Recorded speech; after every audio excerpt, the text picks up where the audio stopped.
Hola, buen día a todos. Vamos a empezar con el Ateneo del día de hoy. Nos va a hacer la presentación la doctora Maiten Sellán. Es médica del consultorio externo del hospital y bueno, es médica del hospital hace muchos años, fue residente, instructora, médica de guardia, la conocemos mucho, así que es un gusto que esté acá para hacernos una presentación de pacientes. También la doctora Graciela Mansur de dermatología, tenemos a Mercedes García Lombardi, la jefa de oncología. Bueno, es un caso bastante interesante, de bastante complejidad y que requiere un manejo multidisciplinario, que la verdad que son los pacientes con los cuales más uno aprende, ¿no? Trabajando con colegas y siguiendo la interdisciplina, y el pediatra siempre es el que lleva un poco todas las interconsultas y dirige un poco al paciente para que no se pierda entre tantos especialistas. Así que bueno, les damos nuevamente a todos la bienvenida, a los que se han ido sumando. Recuerden los micrófonos apagados para no tener interferencias con el sonido, y los dejo con la doctora Sella.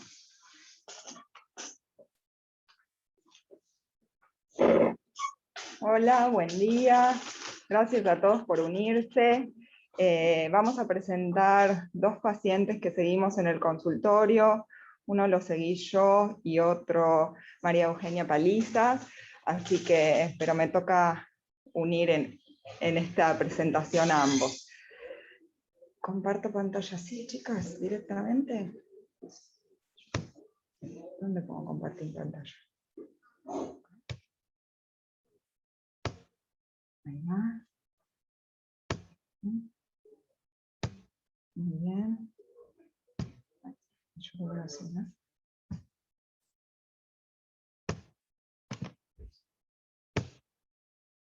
Bueno, tenemos las dificultades de la tecnología lenta.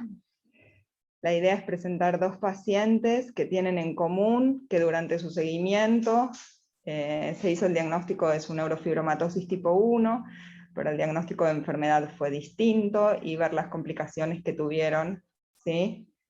en esto. A ver si anda el mouse que me permita iniciar presentación. Ahí está. Empezó por atrás, pero bueno, acaba el Ateneo. Pensar en estos pacientes, a qué, cómo y cuándo prestar atención. El primer caso clínico es un niño que ingresó al consultorio en septiembre del año pasado. Al momento tiene 3 años, superinatológico, no tiene particularidades, es un nacido de término de peso adecuado y no tenía controles de salud desde los 6 meses de vida, y por tanto sus vacunas estaban incompletas. Consulta a la mamá, preocupada del consultorio, porque ve una tumoración laterocervical bilateral referida de muy rápida evolución, como que ella la notó en las últimas 2 semanas, no se habían puesto coloradas, al niño no le dolían, y no tenía antecedentes cercanos de nada que nos hiciera llamar la atención por esas masas. Al examen físico palpamos esas masas. La laterocervical izquierda era una tumoración de 4 por 3 centímetros duroelástica, irregular y sin bordes definidos. La laterocervical derecha era similar, con 3 por 2 centímetros. Pero característicamente en este paciente, lo dermatológico era lo que más llamaba la atención, con múltiples manchas café con leche, y en la región cervical derecha, una mácula hiperpigmentada de mayor tamaño que se extendía hasta tronco y empezaba asociada a estas masas. Tenía múltiples pseudoefélides y también se rescataba el antecedente familiar positivo para neurofibromatosis tipo 1, motivo por el cual la mamá en realidad decía que las manchas eran igual a las del padre y no lo había hecho ver ni lo tenía en seguimiento. Característicamente en esta enfermedad autosómica dominante, en la familia de este paciente que se pudo rescatar todo el genograma, vemos las 3 generaciones comprometidas, a nuestro paciente señalado con la flecha, su papá, abuela paterna, y en todas las generaciones entonces un miembro de la familia. Llamó la atención las masas, no sé si la foto se aprecia bien, pero en relación a las masas, las pseudoefélides y la hiperpigmentación era mayor. La verdad que cité a este paciente para volver a sacarle fotos de todo su tronco, donde tenía múltiples máculas café con leche, pero la pandemia y las restricciones le fue muy difícil viajar. Como entraba por estas masas, inició seguimiento por la tarde, no tenía seguimiento clínico de su enfermedad. Se sospecharon también que podían ser más cosas, y se sospechan adenopatías iniciales, se hace un laboratorio que es normal, serologías para las causas más frecuentes de adenopatías virales negativas, y ecografía que marcaba unas formaciones nodulares sin caracterizarlas, con una placa de tórax sin particularidades. Pero a la mañana siguiente lo pudimos llevar a valorar por primera vez por servicio de dermatología, quien en contexto de su enfermedad y asumiendo la masa bilateral como masa de aspecto en bolsa de gusanos, que es muy característica, se solicita esta resonancia, en la que pueden ver en T1 y T2 estas masas con múltiples nódulos que son características de la neurofibromatosis tipo 1, el neurinoma plexiforme, que en este paciente llegamos al diagnóstico por clínica y por estudios complementarios, y por la localización de la masa cervical y muy cercana al paquete vasculonervioso del cuello, se decidió al momento no biopsiar, por tener tanto fundamento clínico para pensar en esta situación. ¿Sí? Entonces este paciente al momento está de seguimiento ambulatorio. Quiero presentarles un segundo paciente que en este momento tiene 1 año y 7 meses, que su perinatológico fue difícil de armar, nació en un hospital periférico y el resumen era escueto, pero es una nacida de término, de peso adecuado, 3,8 kilos, un embarazo que se controló, pero con un Apgar 6,8. Los padres relatan llanto inmediato al nacimiento, y posterior refieren que la valoraron con un paro cardiorrespiratorio, por lo que entra en UTIN, realizándose ARM, por ARM prolongado en algún momento, que se la traqueostomice. También tenía una cardiopatía con un ductus arterioso persistente, y se realiza en este hospital el cierre quirúrgico, pero viene para acá de su hospital periférico y se vuelve a ir. En el medio de esa internación prolongada tiene una sepsis neonatal, y el total de su requerimiento de terapia neonatal es de 3 meses. Durante esa internación ya se le hace una hemorragia, una tomografía axial computada del sistema nervioso central, y se valora una hemorragia que está en resolución, con una hiperdensidad de sustancia blanca y una sospecha de leucomalacia. Si la valoramos una vez llegada al hospital, por aspectos, del aspecto neurológico ya se evidenciaba un retraso neuromadurativo, por lo que precozmente inicia estimulación temprana, inicia seguimiento por neurología, y característicamente quiero marcar en esta paciente su macrocefalia, que igual es evaluada por neurocirugía, valorándola con una hidrocefalia leve con signos de atrofia cortical, y se toma conducta expectante. A nivel nutricional tenía alteración de la deglución y se alimentaba por sonda, sobre todo a predominio del primer tiempo deglutorio con una mordida tónica. Y del aspecto dermatológico, en realidad esto es fácil con la revista de hoy, pero al inicio no tenía máculas muy características. Sí apareció precozmente una mácula café con leche en abdomen, pero una sola, no tenía antecedentes familiares, y se había visto en relación en el cuello asociada a unos nódulos que también motivaron estudio como si fueran masas adenopatías. Se asumieron inicialmente como adenopatías, porque no teníamos diagnóstico de neurofibromatosis tipo 1 en ella, ¿sí? Y se asoció una mancha rojo azulada que después vamos a profundizar, pero en el inicio se sospechó una malformación vascular. Entonces esta paciente también se valoró como sospecha de adenopatía, ¿sí? Y siguió su seguimiento en el hospital, y después progresaron. Esta foto es actual, no es del inicio del seguimiento, es de esta semana. A nivel respiratorio, ella estaba traqueostomizada, en seguimiento por endoscopía, que la controlaban por falta de emisión de sonido vocal, que les resultaba patológica en la evolución de esta paciente. Y en este contexto yo me voy a adelantar y voy a contar que solicitaron una tomografía de cuello y tórax, que la quiero mostrar.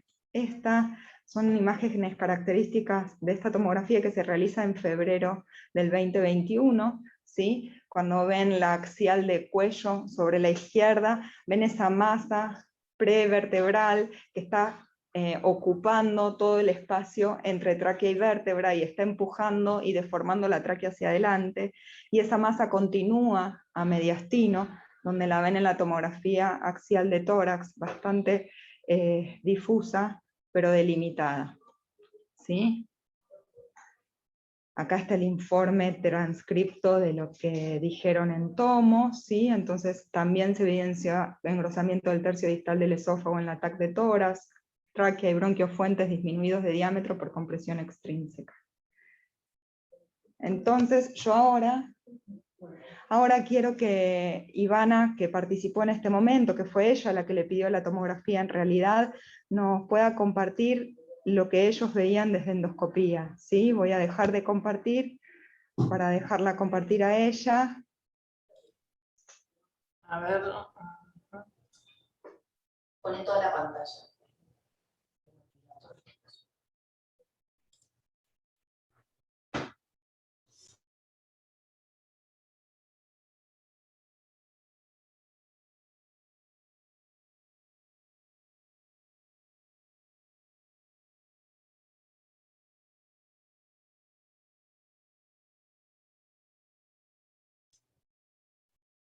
Bueno, yo les quería contar un poquito, no sé si escuchan bien.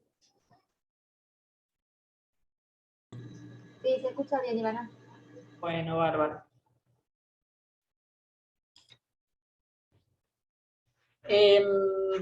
Esta niña nosotros la conocemos a los 7 días de vida, porque la consultan desde su hospital de origen, digamos, donde nació.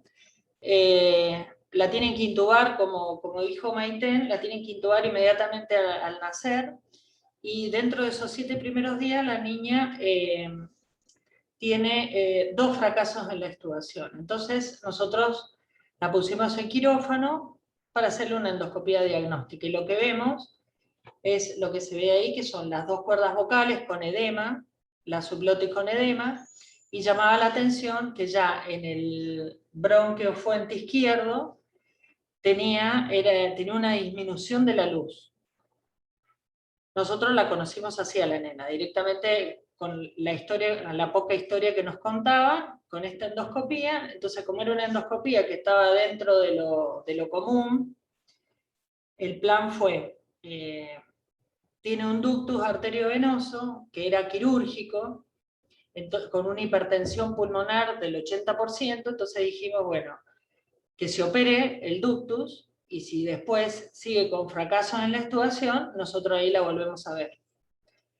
El día que se hace la endoscopía, ese mismo día se opera también el ductus. A los 2 o 3 días vuelve a su hospital de origen. Nos vuelven a consultar la nena a los 20 días, telefónicamente en realidad, y a los 20 días de vida nosotros la traqueotomizamos, porque también seguía con fracasos en la extubación, entonces la traqueotomizamos. Esto fue en septiembre de 2019, la nena nació en agosto 2019, esto ya era septiembre.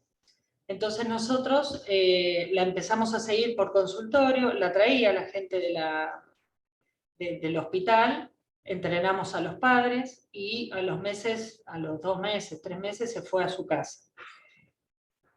¿Qué es lo que pasó? Que nosotros la empezamos a seguir, después vino ahí nomás la pandemia, porque ya en marzo la nena todavía no tenía ni 1 año, era chiquita todavía, entonces la seguimos controlando, los papás son muy cumplidores, y siempre tuvo bastante estigmas raros, todos los que contó Maiten, que eran fácilmente reconocibles, digamos, la macrocefalia que tiene, etcétera, etcétera. Entonces, durante el año pasado, nosotros le programamos una endoscopía que se realizó en enero. Y en enero lo que encontramos es algo completamente diferente a lo anterior. Ahora les voy a mostrar este video, en donde ustedes ven la tumoración del aritenoide izquierdo, que coincide con la masa tumoral que tiene sobre el torso. Fíjense que tiene la cuerda vocal derecha normal, que se ve, no tiene cuerda vocal izquierda ahora. La entrada a la subglotis uno entra con todos los instrumentos, pero está todo comprimido. Y es una compresión bien extrínseca. Fíjense ahí en la tráquea, cómo se nota que la lesión que comprime es izquierda, porque está todo distorsionada, la tráquea. Y ahí ven el bronquio fuente izquierdo, la compresión que tiene. Que ya esa es lo único que tenía a los 7 días de vida en la primera endoscopía. ¿Ven? Es una lesión como esa extrínseca y uno puede franquear, no es un problema bronquial el que tiene, propiamente dicho, sino que es por compresión extrínseca. Con esto, con esta endoscopía, lo que hicimos nosotros es ahí pedirle la tomografía y todos los demás estudios que mostró Maite. Y en marzo le hicimos otra endoscopía, nada más que para hacer una toma de biopsia. Y también lo que nosotros hicimos con esta nena es, a ver, voy a dejar de compartir. Lo que hicimos con esta nena nosotros fue pedirle la resonancia, la tomografía, la biopsiamos, y también le hicimos un estudio de sueño, porque la nena, si bien crece, yo sospechaba que podía tener algún trastorno de sueño o requerimiento de ARM que se descartó. Eso. Y después sucedieron otras cosas más que no tienen nada que ver con su enfermedad de base, digamos.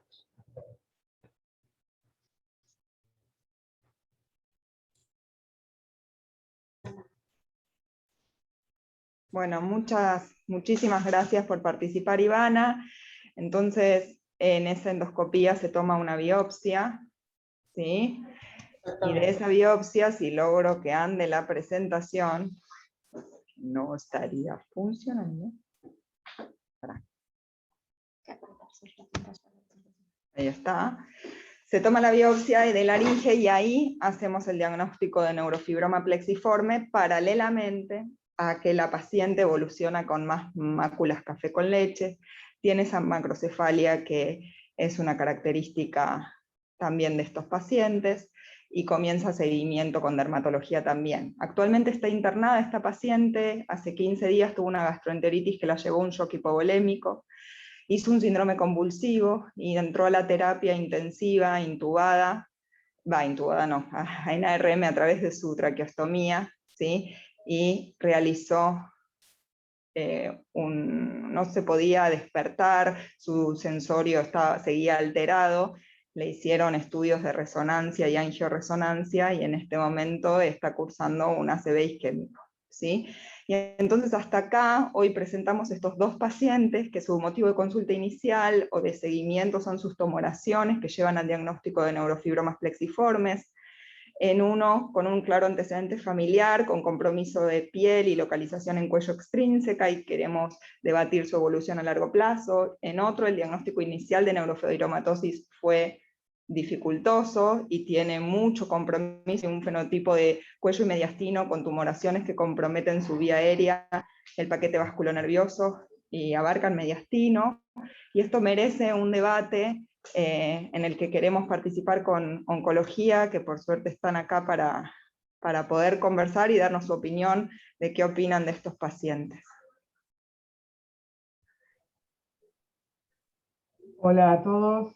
Bueno, gracias por la presentación y la invitación. Lamentamos no poder participar mucho porque estamos en pleno congreso y con presentaciones de varios trabajos en un congreso internacional. La verdad es que esto fue así como muy de último momento y no pudimos, nosotros ya teníamos ese compromiso. Dos puntos me parece que son a destacar. Uno, que en la era de la biología molecular, el tener el diagnóstico de neurofibromatosis deberíamos poder hacerlo, porque no es un diagnóstico clínico solamente.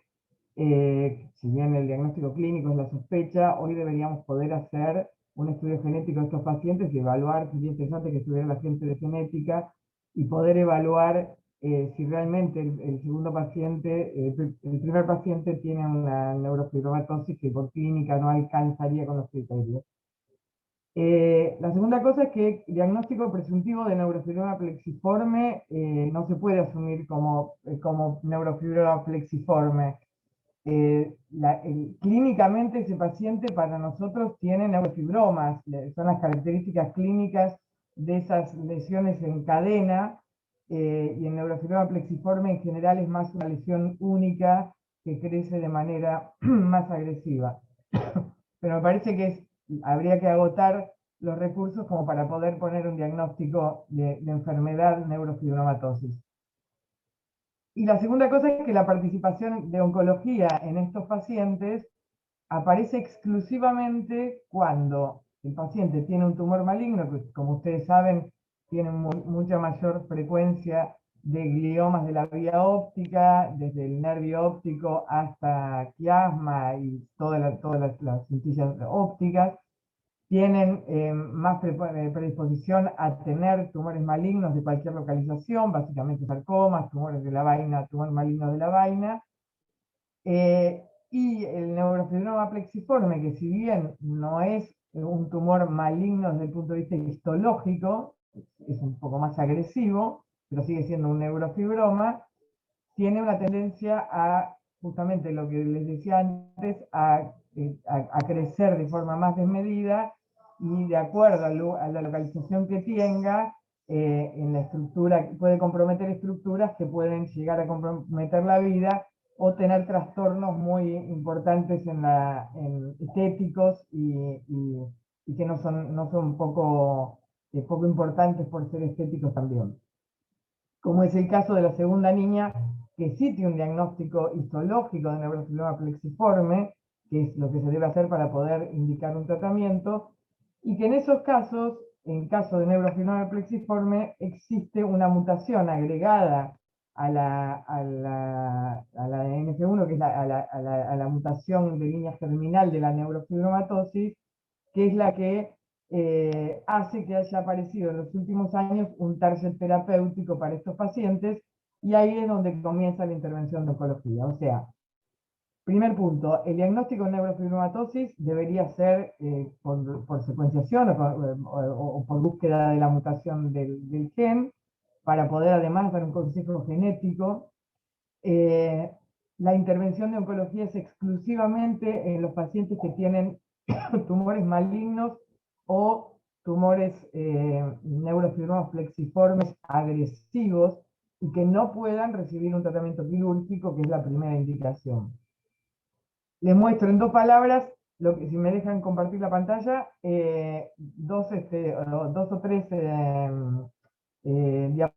diapositivas de cuál sería la intervención posible y cuál es la que hemos hecho en pacientes que tienen neurofibromas plexiformes que han sido invalidantes por algún motivo y que por eso se ha decidido la intervención. Sigo sin poder compartir pantalla. No sé si es que Ivana tiene todavía la pantalla compartida o... Ahí está. Ahora deberías poder. Ahí está, ahora sí. Se trata de mutaciones de la vía de la MAP quinasa, que son muy frecuentes en algunas, es una de las vías de tumorogénesis, es bastante frecuente en algunos tumores malignos, y que se asocian a la mutación de NF1, ¿no? Y que es la vía de la MAP quinasa, y básicamente una mutación en lo que se llama este gen, que están asociados a la vía del RAF, y en una de las mutaciones se da en el gen MEK. Entonces, esto está descrito en gliomas de bajo grado de tipo pediátricos, en neurofibromas plexiformes, en histiocytosis de células de Langerhans, en glioblastomas y en algunos melanomas, que tienen una mutación de BRAF B600, que es más típica, y una mutación del gen que sigue, que es en la vía, digamos, que es el MEK. Y entonces aparecen inhibidores de estas sustancias, uno que es el vemurafenib y el dabrafenib, que aparece en una mutación muy puntual, que es la B600, que es la que aparece en el melanoma, y que se asocian a veces con el MEK, con el trametinib, que es uno de los inhibidores del MEK. Los primeros estudios que se hicieron son con el selumetinib, que en la Argentina no existe, y que como había aparecido en la Argentina el trametinib, nosotros fuimos el primer grupo en empezar a usar este inhibidor en forma off-label, por supuesto, porque esto estaba aprobado para el melanoma del adulto, en pacientes que ya se había mostrado eficacia con el selumetinib en Estados Unidos en muchos chicos con neurofibroma plexiforme. Y entonces, estos son los artículos en los que nos basamos, y pudimos tratar varios pacientes con neurofibromas plexiformes, que como ustedes ven, son muy invalidantes en los chicos. Tenemos 6 pacientes con neurofibromatosis tipo 1, básicamente los de localización de cabeza y cuello son los más agresivos, y hasta que aparecieron estas descripciones se había usado otras terapias target, con imatinib, sirolimus y everolimus, que tienen estaba descrita alguna mejoría en los pacientes que tenían neurofibromas con neurofibromatosis tipo 1. Y en general lo que uno obtiene, como ven, pacientes con, esto es un gran neurofibroma plexiforme, que es lo que antes se llamaban los chicos con síndrome de elefante, ¿no? Que tienen alteraciones espantosas estéticas, y que después del tratamiento de 6-8 meses con una medicación que es por vía oral en forma continua, por ejemplo, en este paciente se logra hacer una cirugía de resección después de haber sido irresecable desde el primer momento, y que lo lleva al paciente, si bien no es un tratamiento curativo, porque este chico tiene una enfermedad de base y un neurofibroma que no se puede resecar completamente, a una mejoría clínica, estética y de funcionalidad en muchos casos. La respuesta que tuvimos fue, este es otro paciente que tuvo más respuesta porque partía también de un neurofibroma más pequeño, y que tienen más rápida respuesta, ¿no? Y que consigue el tratamiento porque se logra conseguir la medicación desde el punto de vista de un tratamiento más funcional y estético que otra cosa. Como ven, otra paciente con buena respuesta, que algunas no necesitan ir a la cirugía de resección, pero sigue siendo un tratamiento en algún lugar paliativo. Es una droga que tiene una toxicidad dermatológica más o menos leve en general. Nosotros tuvimos toxicidad grado 2-3, y consiste básicamente en acné, en sema disfibrótico, úlceras orales, eritema nodoso. En realidad se aparece más cuando está combinado con los inhibidores de BRAF, pero solos en general tienen mejor tolerancia. Alguna toxicidad de piel pueden tener, pero realmente ha mejorado mucho la calidad de vida de estos chicos. Por eso es que es muy importante tener un diagnóstico por histología, y poder hacer estudio de la mutación, porque así sabe uno a qué apuntar, y además para poder conseguir la medicación es imprescindible tener un diagnóstico histológico y no un diagnóstico presuntivo. Esto lo presentamos en un congreso en Rosario, y las conclusiones fueron que son una droga útil para el tratamiento de pacientes con tumores sólidos con alteraciones de la vía del MAC, y nosotros lo usamos recién con pacientes recaídos o progresados con baja toxicidad, y lo más importante es el estudio molecular de la pieza. Por eso el diagnóstico histológico es más que importante. El rol del trametinib en primera línea no está aprobado, con lo cual uno tiene que agotar recursos para hacer la cirugía, que es el tratamiento curativo inicial, y recién ante pacientes que tienen estos neurofibromas plexiformes inoperables, como podría ser el caso de la segunda paciente, uno puede implementar una terapéutica de este tipo. Bueno, esto es lo que nosotros tenemos básicamente para aportar como oncólogos. Bueno, muchísimas gracias, porque la verdad enriquece mucho la discusión de esta paciente en particular. El otro paciente no se biopsió al momento, primero porque discontinuó un poco el seguimiento, y segundo, en pandemia fue complicado hacerlo ver en equipo, porque venía siempre, llegaba tarde, y cosas que intentaremos resolver durante este año. Y Para gracias eso es muy importante el comité de tumores, que funciona todos los martes a las 11 de la mañana, y lo podemos sumar a cualquier paciente que uno tenga la sospecha de necesidad de tratamiento oncológico. se puede presentar cualquier martes a las 11 de la mañana. Esto va para todos los que están presentes acá y para todo el país, porque participan oncólogos de todo el país, y no solo oncólogos, perdón, el comité es multidisciplinario, y es el momento en que todos podemos sumar experiencia y posibilidades de que el cirujano diga si esto es resecable o no es resecable. De hecho, la segunda paciente se presentó en el comité de tumores y se hizo la propuesta de tratamiento también con trametinib. Así que cuenten con eso todos los que tengan interés, sean del hospital o no sean del hospital. Bien, buenísimo. Lo que quisiera agregar acá, Maiten, si me permitís, es que la evolución natural de estos chicos que tienen patología de la vía aérea es mueren asfixiados, digamos. No queda otra porque el tumor sigue creciendo y por más que uno lo tenga traqueotomizado, la traqueotomía, acá en el bronquio fuente izquierdo no tenés que ponerle, por ahí se le puede poner, suponete un stent, etcétera, etcétera, pero habitualmente esos stents se salen por la compresión extrínseca, suelen salirse, entonces tienen una calidad de vida muy mala. ¿Vieron la primera etiología en donde... ¿Cómo? El tratamiento con trametinib. Por eso esa paciente es la que se propuso en el comité de tumores tratar de hacer un tratamiento con trametinib. Sí, tal cual, tal cual. Yo quería hablar nomás de la evolución natural. Son pocos los pacientes que tienen esto, así que compromete la vía aérea propiamente dicha, pero sí, la calidad de vida es tremenda, es terrible, maligna. Y bueno, por eso con más razón el debate interdisciplinario de esta paciente es lo único que podemos hacer en equipo para ayudarla, para mejorarle su calidad de vida.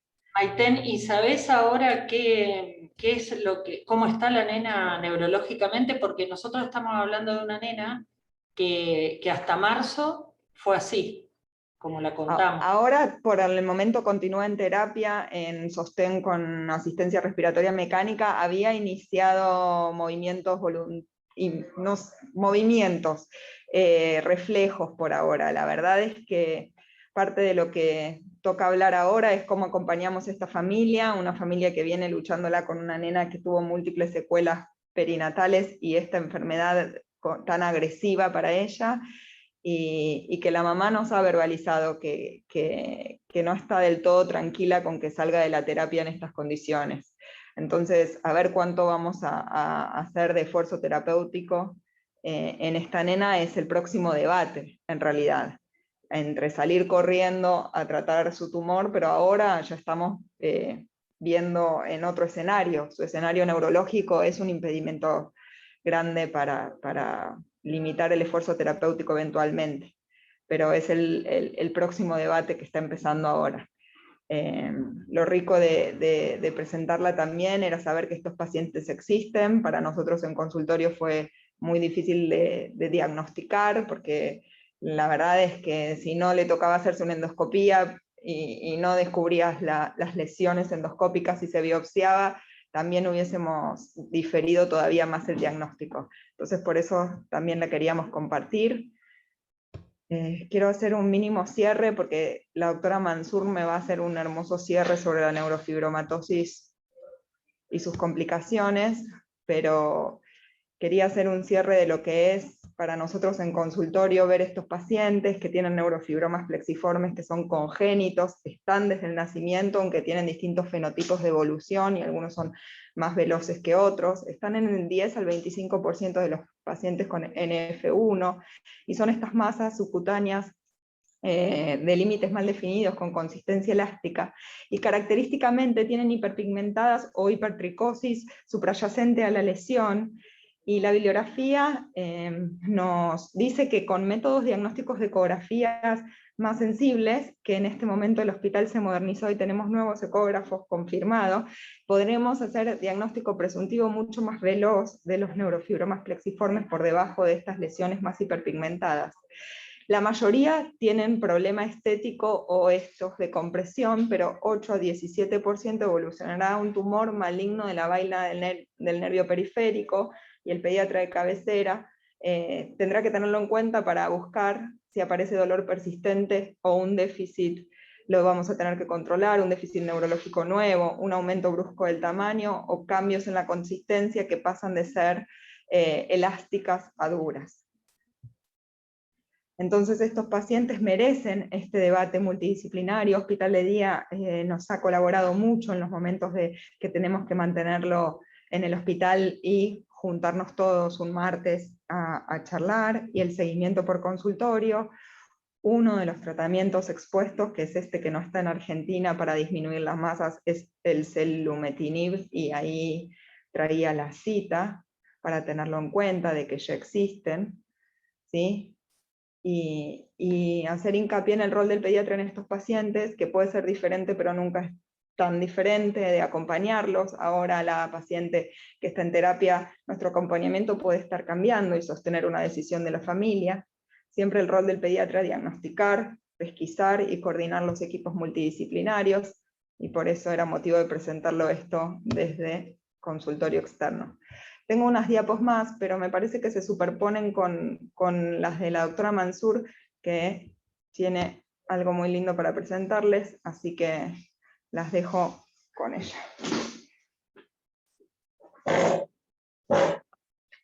Compartimos para las dudas, ¿sabes? Compartir. Share. Acá, ahí, directamente ahí. Hola, bueno, muy interesante este caso. Ustedes saben que hace bastante que estoy haciendo genodermatosis, y cómo será importante estas enfermedades raras, que por ejemplo estaba viendo en Alemania, en Israel, hay un departamento de enfermedades raras y hay una sección de neurofibromatosis, y donde todo el equipo, y el equipo médico, imagenólogos, oncólogos, trabajan en pos del seguimiento de estos pacientes y de su familia, ya que realmente es un verdadero problema. Compartimos, a ver si se comparte la... Se comparte, pero la presentación tarda. Ah, tarda, ahí está. Bueno, entonces siguiendo con este mismo nombre de a qué, cómo y cuándo prestar atención, como sabemos que son todas las enfermedades raras, es porque si bien además de incidencia es baja, unos 2.500 o 3.000 como tiene la neurofibromatosis, son difíciles y se tarda mucho tiempo en hacer el diagnóstico cuando no lo pensamos. Obviamente es una enfermedad genética con tumores en el sistema nervioso central y periférico, multisistémica, y es fundamental, como vuelvo a recalcar, el equipo multidisciplinario.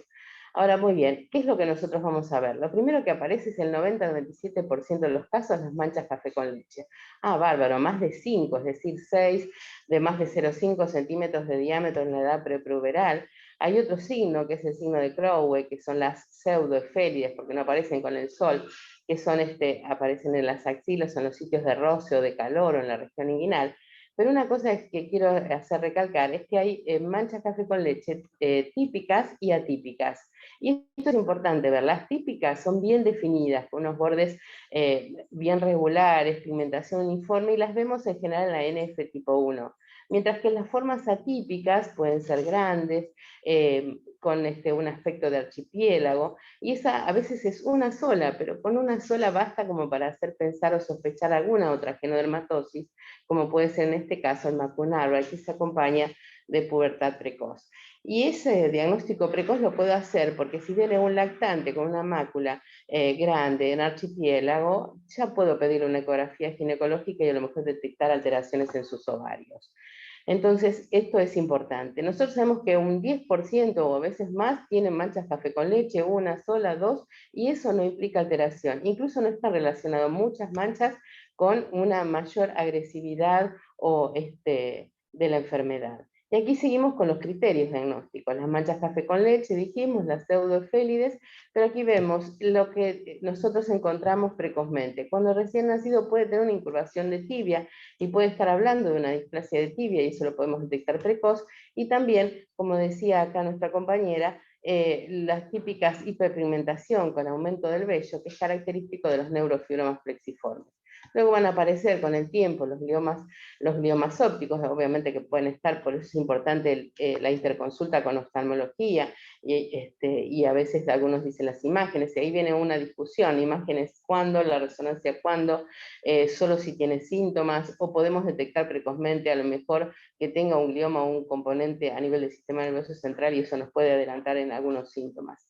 Y después tenemos los nódulos Leach, que aparecen mucho más tarde, y los neurofibromas cutáneos, que entre los diagnósticos, además de los cutáneos, tenemos los neurofibromas plexiformes como vimos. Este es un trabajo que nosotros hicimos, nosotros hacemos un seguimiento. Yo también fundé, nosotros decimos el Centro de Genodermatosis y Epidermolisis Ampollar, CEDIGEA desde la facultad, del Hospital de Niños, del CONICET, y todos juntos trabajamos en pos de descubrir o diagnosticar precozmente y hacer un seguimiento adecuado de estos pacientes, en conjunto obviamente con todo el hospital y con referentes, y hicimos un trabajo con 194 pacientes de neurofibromatosis, esto fue del 2019, antes de la pandemia, donde vemos que 69 de ellos, 36%, tenían complicaciones tumorales. En cuanto a masculino y femenino es más o menos igual, y vemos que un 54% es de una mutación espontánea. O sea que no nos ayuda el criterio de los antecedentes familiares como fue en el segundo caso. Las localizaciones más frecuentes es en los miembros, superiores e inferiores, que podemos tener estos tumores, estos neurofibromas plexiformes, fíjense en el clítoris, en la parte cervical siempre es muy característico, como mostraron nuestro paciente, y ahora les voy a mostrar otros ejemplos. Entonces sabemos que estas son complicaciones y quizás nuestra estadística es un poco más de tumores porque vemos pediátricos. Si este estudio lo hacemos en adultos, bueno, van a tener a lo mejor menos tumores plexiformes. Con respecto a estas complicaciones, no solo tienen estas, sino que tienen malignidad. Hacemos, como dijo Mercedes, hay tumores también en el tejido digestivo, el cáncer de mama en las más grandes. Es decir que tenemos que controlar a estos pacientes con feocromocitomas, leucemias, más si se acompaña de, algunos dicen de sí, centrograbanoma sí o no, pero bueno, la idea es que pensar en este tipo.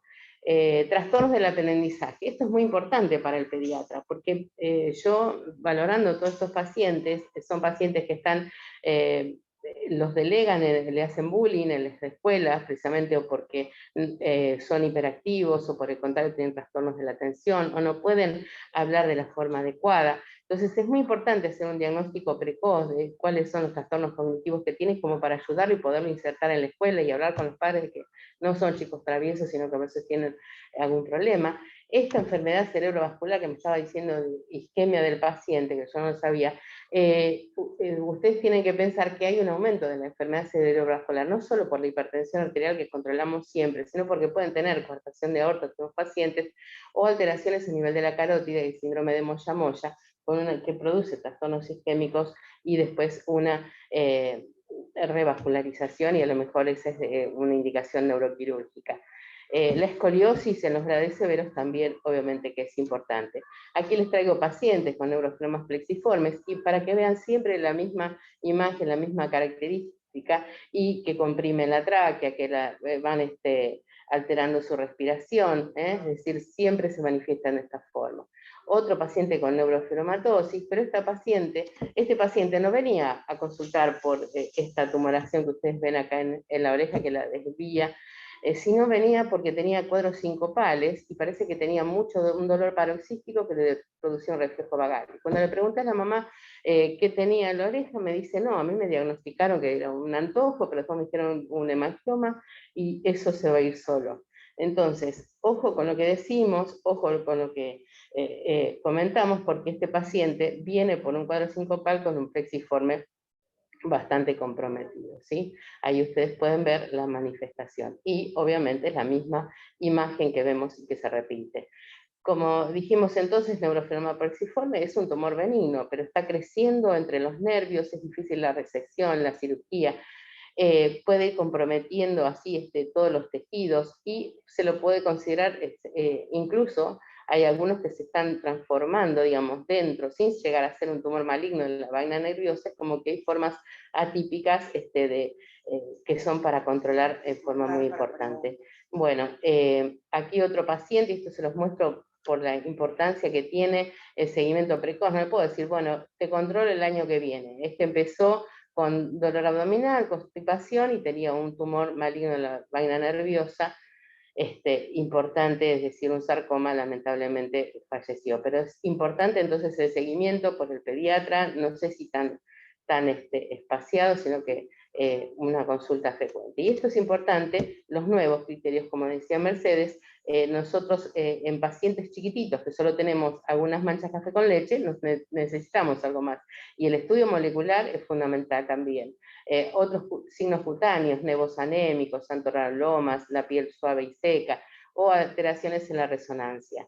Y es muy importante también establecer, uno dice, bueno, pero si vos ya tenés el diagnóstico de neurofibromatosis, ya sabés que tiene la alteración, tiene más de 6 manchas y tiene una displasia, es una neurofibromatosis, sí, pero la presencia de una lesión completa del gen a mí me ayuda porque sabemos que son las formas más severas, con riesgo aumentado de malignización.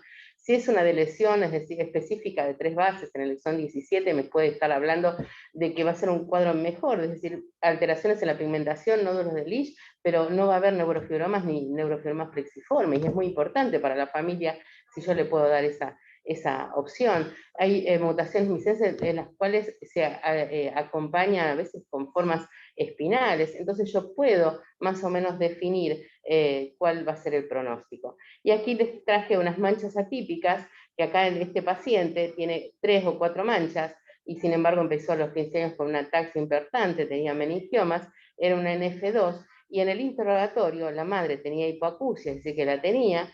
Sin embargo, nadie le hizo nunca una audiometría ni a la madre, ni pensó, o no sospecharon esta posibilidad. Entonces, la neurofibromatosis 2 también existe, es muy poco frecuente, pero pensémosla cuando hay manchas 1, 2, 3, 4, que son atípicas, como habíamos comentado. Y acá tenemos otro, que es un schwannom, también una NF2, con pocas manchas café con leche, pero con una lesión tumoral que le hicimos la biopsia y nos dio un schwannoma. Bueno, esta era la marca que ya presentó Mercedes. Muchas gracias y aguardamos.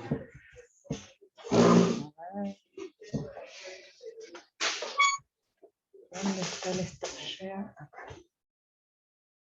Bueno, en realidad mi presentación puede continuar, pero por el tiempo y por haber sido muy rico el intercambio, quería ver si alguien tenía preguntas o algún comentario para hacer, que pudiéramos aprovechar para comentar.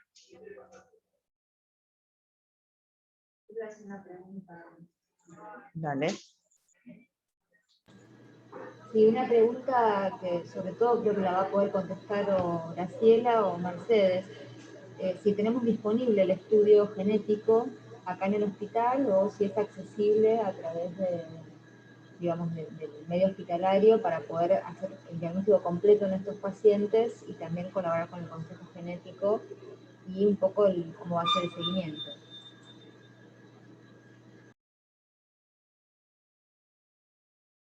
Sí, ahí. Podemos. Vení acá.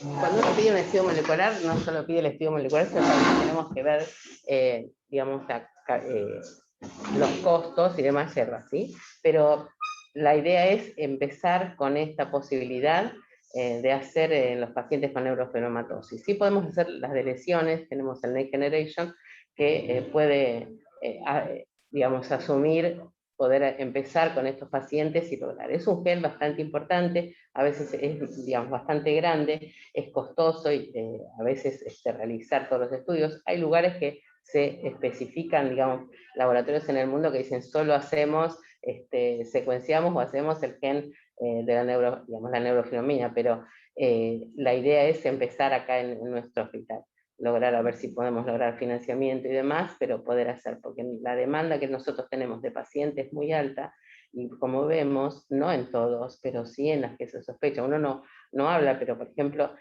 todas las que son enfermedades que está alterada esta vía RAS, es decir, que nosotros llamamos rasopatías, son todas muy parecidas, porque es la misma vía. Entonces, yo pienso que es una neurofibromatosis y a la mujer es un Costello o es un Legius. Entonces, para nosotros decir, bueno, vamos siguiendo, lo vamos controlando, pero para la familia es importante saber si yo voy a terminar con una neurofibroma plexiforme, si no, dónde va a estar mi alteración, hacia dónde lo voy a dirigir. Entonces, bueno, uno recurre con los estudios moleculares a veces en esta situación si no lo tenemos en el país afuera, pero sí, la idea es arrancar nosotros con esto.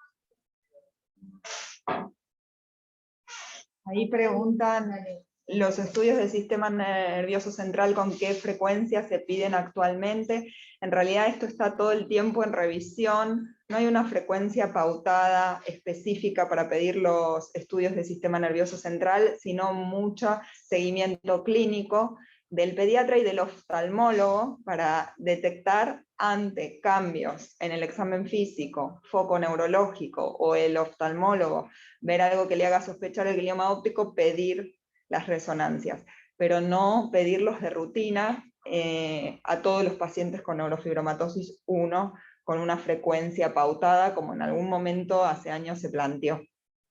Claro, en general uno hay muchos artículos en los cuales está esta discusión, pero uno en general prefiere o se queda más tranquilo si por lo menos antes de los 5 años tengo una resonancia como para definir en dónde estoy.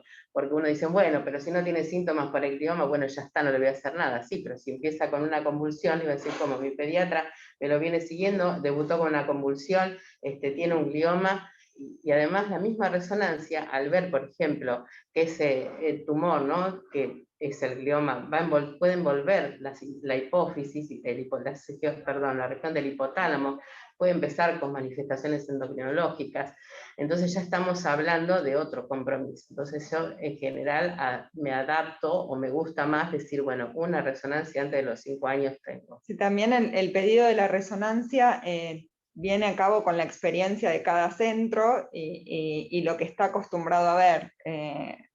Para el global de ciertos pacientes, por ahora está en discusión. Sí está bien hacer en algún momento alguna resonancia, y lo otro que preguntan si en la adolescencia hay que repetir, la verdad es que tampoco está pautado, sí o sí una repetición en la adolescencia, siempre monitorear todos los años el control pediátrico, que tiene que incluir la talla, porque las manifestaciones endocrinológicas pueden ser baja talla o pubertad precoz. Tenemos que ver el desarrollo neuromadurativo y sus trastornos de aprendizaje y una derivación precoz a psicopedagoga o para evaluación de esos trastornos del aprendizaje. Ver traumatología, su escoliosis, pero eso lo vemos nosotros los pediatras, no tenemos que mandarlos a todos al traumatólogo, pero siempre tener ese aspecto en mente. Controlarle todos los años o más de una vez al año la TA, para valorar el riesgo de hipertensión arterial que tienen por estenosis renal o por feocromocitoma, y la valoración anual es del dermatólogo y del oftalmólogo. Esas 3 son las disciplinas básicas para todas las neurofibromatosis. Si hay algo que aparece al examen físico, haremos la interconsulta pertinente y repetiremos estudios. Sí, y yo pienso que lo más importante también es darle al padre y a la familia las pautas de alarma, ¿no? Porque uno puede decir, sí, venís para el año que viene, te veo, pero ojo, si le duele la cabeza, controlamos la presión, si tiene alteraciones en el tránsito gastrointestinal, nos controlas antes. Siempre la pauta de alarma para que consulten ante síntomas que nosotros sabemos que pueden ser llamativos y nos pueden ayudar. La audiometría, también sí. Es como yo lo hago, me acostumbré como una norma, porque también está hablando, hay muchas hipoacusias por presencia de tumores y que se ven lentamente y que el paciente no se da cuenta, ni la familia tampoco. Entonces me parece que eso también lo pongo como importante. Las ecografías abdominales banales. Sí, ecografías abdominales que son de bajo costo en salud pública. Exacto. Y para el paciente también nos pueden dar una información y no son tan invasivas como en pediatría. La resonancia no es invasiva, pero habitualmente la hacemos bajo anestesia, ¿no es cierto? Y es de alto costo. Bueno, hasta acá quería ver si alguien tiene alguna pregunta más, y sobre todo agradecer la participación, que de repente un Ateneo se convirtió realmente en un encuentro de especialistas, y eso es lo que más contento nos pone, porque es el rol del pediatra de consultorio externo en este hospital, seguir pacientes complejos, con múltiples cosas, que los necesitamos a todos para coordinar su seguimiento. Mati. Bueno, la verdad es que sí, muy enriquecedor el Ateneo, hemos aprendido mucho. Una enfermedad sumamente compleja, la neurofibromatosis, al estar en una vía tan central como son todas las vasopatías, compromete muchos tejidos, tiene diferentes formas de presentación, así que la verdad que es sumamente interesante saber que hay un lugar de referencia como es la doctora Marzul y todo el grupo de trabajo, ¿no? Hay pacientes que vienen de todos lados y está bueno centralizar de repente la experiencia, los estudios y todo lo demás en un solo lugar. Para los pacientes que es más sencillo y para un grupo que hace mucha experiencia hay que aprovecharlo, así que nada, aprovecho un poco que hay gente de todos lados escuchando esto, los pacientes merecen, digamos, una buena atención y mucha experiencia para ver todas estas complicaciones. Acá oncología también sabe el manejo, maneja los nuevos fármacos, me parece que es una oportunidad, ¿no?, para aprovechar todo esto. Gracias por traer estos casos, la verdad que sumamente interesantes los dos pacientes. Y bueno, como siempre, agradecer mucho a todos los que han participado, los que están del otro lado escuchando, haciéndose un lugar para el conocimiento y para aprender más, que eso siempre termina impactando en nuestros pacientes, ¿no? Estudiar y saber más y averiguar hace que tengamos mejor y que seamos mejores estudiantes. Así que bueno, nos esperamos a todos la semana que viene y muchas gracias por estar del otro lado. Bueno, chao, hasta luego. Chao, Maiten. Chao, chao.